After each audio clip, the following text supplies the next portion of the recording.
অসমৰ অন্যতম ভূমিপুত্ৰ দেউৰীসকলেও পালন কৰিছে বিহু। সদিয়াত বিহু উদযাপন কৰি আনন্দ উল্লাস দেউৰী জনগোষ্ঠীয় লোকসকলৰ।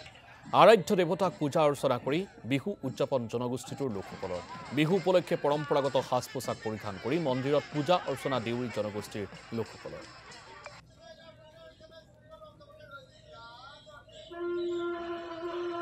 মই গোটেই অসমবাসীকে অসমীয়া ৰঙালী বিহু শুভেচ্ছা জ্ঞাপন কৰিছোঁ।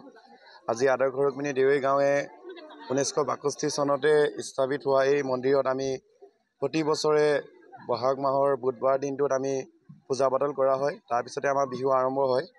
যিহেতু কিছুমান দেউৰী গাঁৱত দিবঙীয়া গাঁওসমূহত বুধবাৰে পূজা পাতলবোৰ কৰা হয়, কিন্তু সময় সাপেক্ষে কিছুমান ক্ষেত্ৰত পূজা পাতল আমাৰ দেৰি হোৱাৰ বাবে দেওবাৰ দিনটো বাছনি কৰা হয়।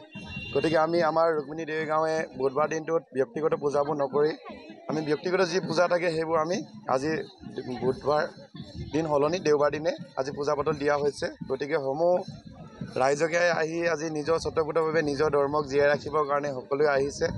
আজি দেউৰীসকলে নিজৰ পৰম্পৰাক পাহৰি কেতিয়াও বিচলিত হোৱা নাই।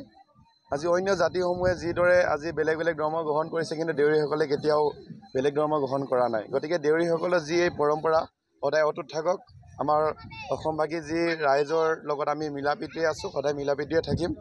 অসমৰ উন্নতি কামনা কৰোঁ। গতিকে কুন্দি মামাই যাতে আশীৰ্বাদ কৰক, গোটেই অসমে যাতে সদায় উন্নতি পথত আগুৱাই যায়, তাকে কামনা কৰোঁ।